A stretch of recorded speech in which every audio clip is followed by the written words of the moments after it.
What's up, ladies and gentlemen? My name is Dan, and welcome to the Book Report here on the Random Media Guys channel. The Book Report is the show where we talk about books and other great works of literature, ranging from science fiction, fantasy, nonfiction. I found these books interesting, and I think you might find them interesting too. So, for this week, we are continuing our March theme.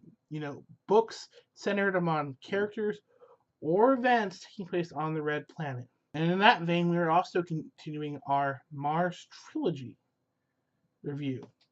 For this week, I'll be reviewing Green Mars, book 2 in the Mars Trilogy. Now, this book is by Tim Stanley Robinson and is very much the same way told as Red Mars. It's a POV story. So, let's get into Green Mars by Kim Stanley Robertson. So, Green Mars, it doesn't take place right after Red Mars. They seem to be about a 5-10 year gap between the two books, at least narrative. Now, the narrative is a little bit more streamlined before you do this, because the events are a lot more streamlined. And things tend to make there's a lot more interwoven between the characters. So, the first kind of main part is it follows Nergal. Now, Nergal is what they refer to as a Sansa. He is a third generation Martian. Well, technically, if you want to, he's really second generation, but it's whatever. So, he's the son of Hiroko and Coyote. Great parentage. One's a kind of eccentric goddess figure who's a master at building environmental systems. The other is a Trinidadian stowaway on the first colonization mission to Mars. Cool. So we kind of learned some stuff about what's been going on since Anne, Nadia, Maya, and Sax all fled to the South Pole. They've been largely teaching the new generation of Martians. Nergal is among us. Another student of theirs who's kind of a more featured character is Jackie Boone, who is the granddaughter of John Boone and Hiroko. And as you know, John died in a freak garden accident, to be fair. And, they start developing a relationship. I know, it's incestuous. It's whatever. We roll with it. So we begin learning kind of things about what's going on. Now, eventually, a development happens. And Nergal kind of experiences a bit of a heroic journey. One of the first 100, Simon, who is the husband of Anne, develops leukemia. Now, they find out that apparently the gene treatment, the gene therapy they've been using to extend life, isn't penetrating into certain parts, like the brain and the bone. And they keep trying to do it, and they see Nergal say, Nergal, you actually have a matching bone marrow type, so would you be willing to donate to Simon? And he does it. He tries, he hangs out with Simon, tries to help him get better, his emotional support. But Simon just eventually gets better, then he gets worse, and then he gets dead. And this really kind of impacts Nergal because all the people he knows are basically seem like immortals because of the gene treatment. And he kind of has a crisis of a person. At one point, Hiroko goes, maybe he needs to get some fresh air, not stew in his own grief. So he taps her and says, hey, while you're doing one of your circuits through the underground, the Martian underground, which is what they refer to as all the cities that have chosen to not be under the UN, the new United Nations agency control. They're basically uncharted territory. So she convinces Coyote, take him with you, and show him things. So while they're doing their travels, this is when we find out actually that he is the son of Coyote. Because he looks at him and goes, he kind of reminds me of me. And they decide to do a gene check. He's like, hey, guess what? I'm your dad. He's like, oh, well, that's great. So, Nergal goes with Coyote on adventures. They do stuff. They stop off in some cities. At one point, Coyote gets this great idea. It's kind of fun to start up one of the digging rigs and one of the boreholes they were using to, get some heat to bend down the atmosphere to warm up the atmosphere. You know what? What if I start one of these digging robots to make it dig as far as it can, and maybe I can set off a volcano, which eventually it does. And there's like, Dad, you're kind of crazy. Like, fuck you, I know I'm crazy. Yeah, I mean, kind of during this thing we learn about how Hiroko and Coyote. It turns out Coyote his real name is Desmond Hawkins. Comes from Trinidad, and they met in London. They went to Oxford together. And apparently, what had happened is he wasn't being one of the. He had planned on trying to be with Hiroko on the original mission, but he got busted for protesting the government in Trinidad and was locked up for sedition. Luckily, Hiroko had connections, and she managed to get him smuggled up to the Ares, which was the spacecraft they used to go to Mars, and the rest is history. Eventually, they come back to Zygo, the city, the Southern Pole City, and he's like, I've been doing all this stuff. I'm gonna hang out with the rest of the village kids. Well, they're not really kids; they're teenagers at this point. And he seems to feel out of place. Their girlfriend is kind of chained. He's kind of set himself apart, and he feels that maybe now they need to start living above ground, so to speak. So Nirgal goes through and eventually he does his research. This is explained after, and he finds that among the big corporations, which are now called metanational corporations, that there is one company that's that really speaks and that really feels like they get the Mars way, and that's Praxis. Now, Praxis is run by William Ford, who is very much like an Elon Musk.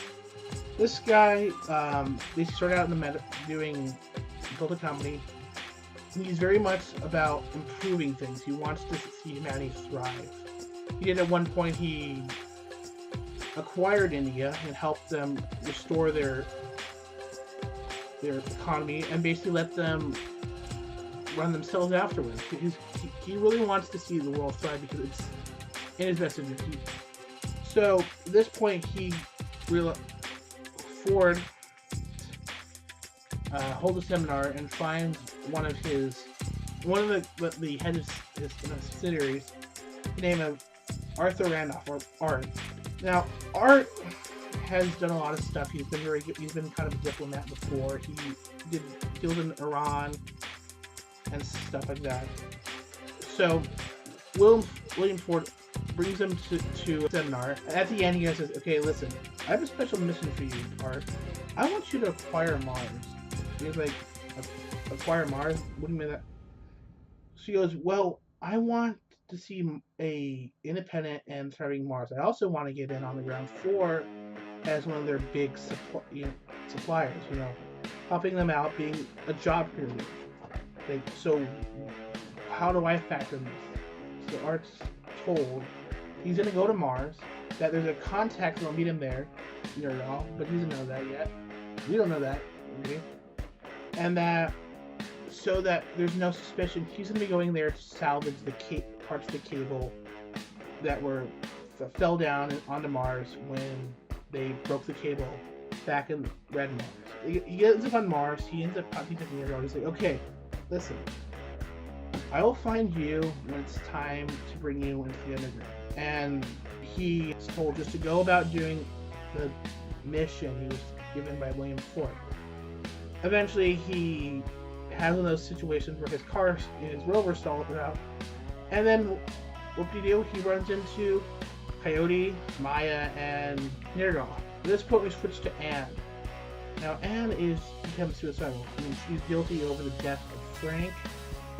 She just feels shallow after Simon died, and her son Peter isn't really talking to her. So she, at one point, is basically sitting in a canyon waiting for a rock slide to kill her.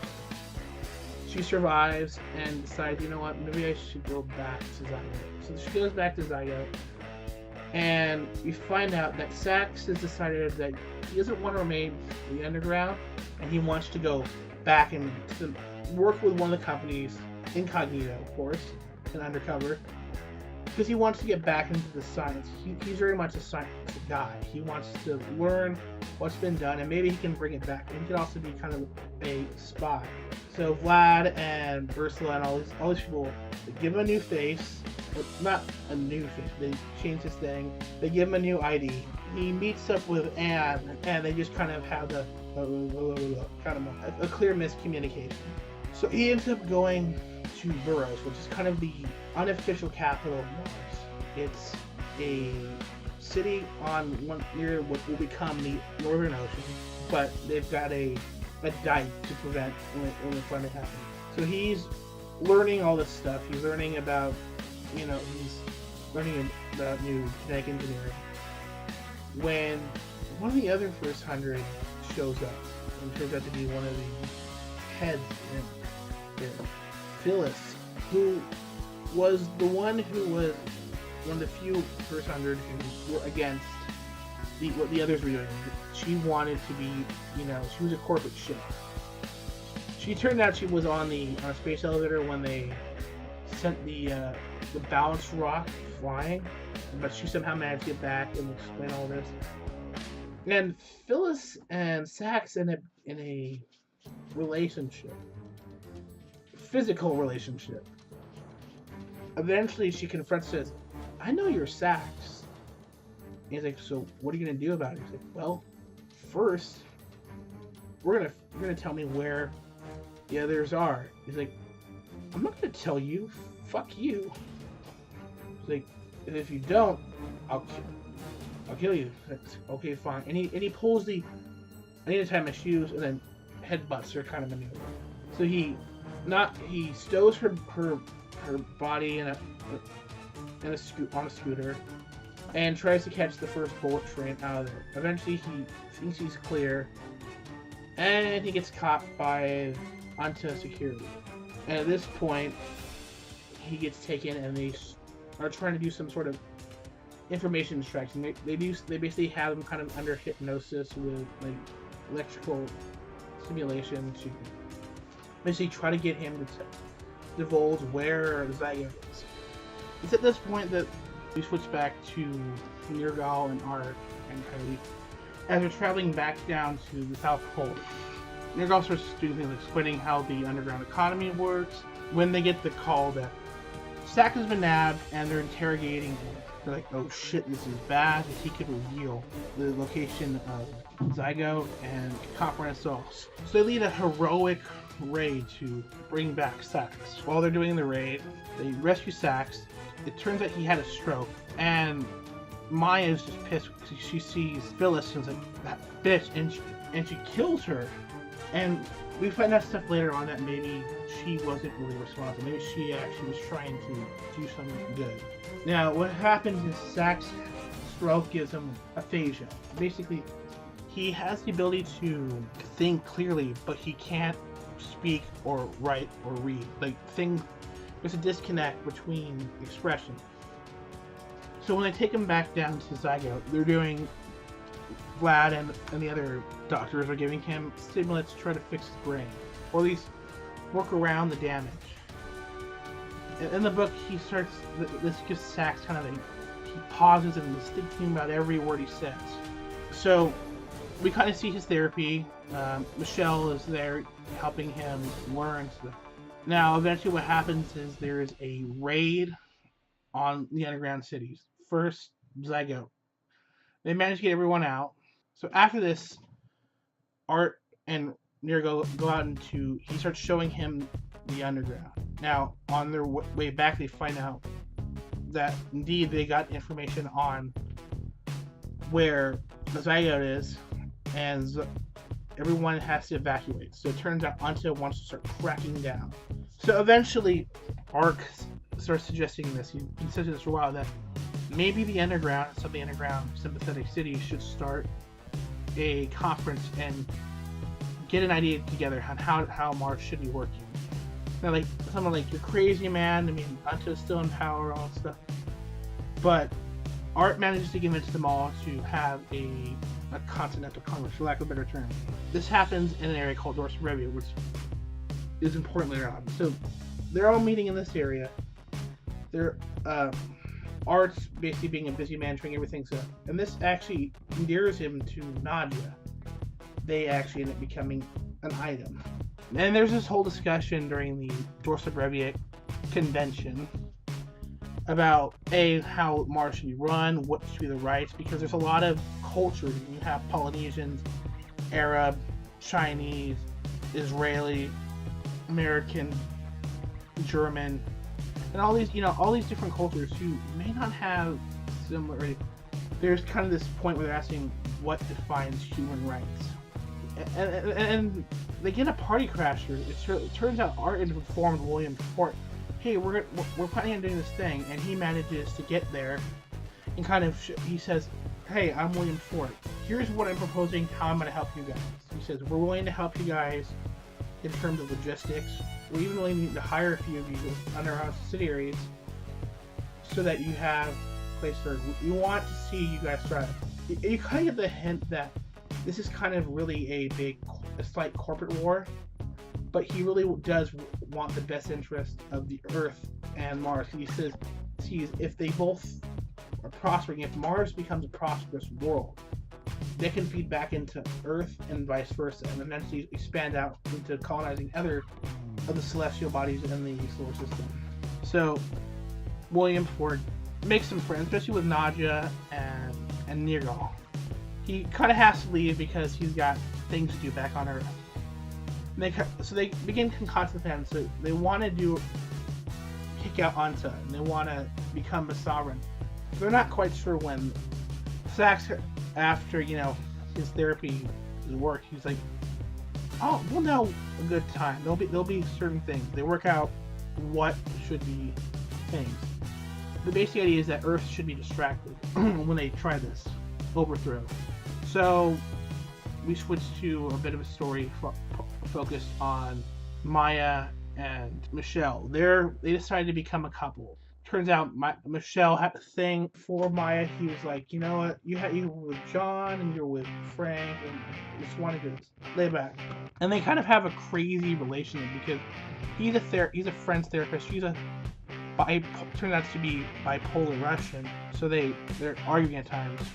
Eventually, she takes a job on a thing called Deep Water. They're kind of setting up the Oceanus Flora, the Northern Ocean, and I'll show you that right here. That's what Mars is terraforming. So they're working on the big terraforming of Earth, and we switch to kind of Anne, and she's teaming in with the Reds, more radical group, who are basically anti-terraforming. It's a big kind of, there's a bit of a green-red fight. Not so much. And we find out other stuff, like for instance, Jackie is becoming a very strong political figure. Not actually, but... And Nergal's trying to setting up his own movement called Free Mars, basically. That's becomes the name of the movement of the Martian Liberation, the Free Mars movement. Now everything's going fine, although Jackie is getting restless. She wants to kind of, let's go, get stuff going. Now they're worried that this might be too soon when they get the message from William Fort that something's happened on Earth. The Antarctic, the West Antarctic sheet was destroyed by volcanic eruptions. So the sea level is rising, so all the metanats and the big nations are focused on, either evacuation and migration out of these areas. The Martians is okay. It's time. For the most part, they explain that the revolution is kind of a bloodless coup. They basically convinced them to just put down their arm, at least for most of the first 100.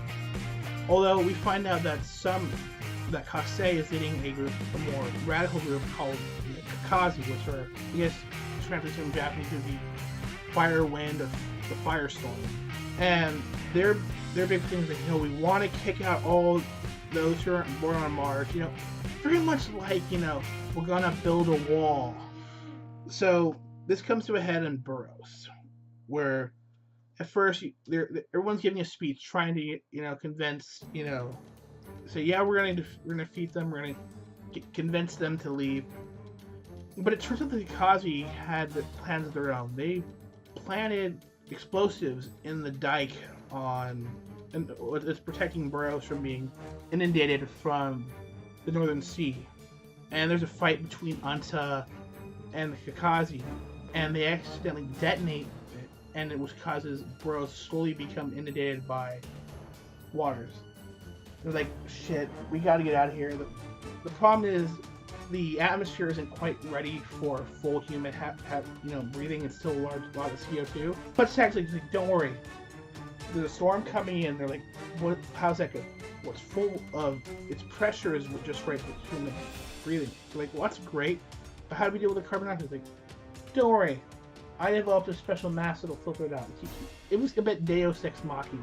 So because it's low gravity and things are slowly filling, they're able to evacuate Burroughs before it gets flooded, and they end up walking like several kilometers to a train. Now, this is kind of where things leave off.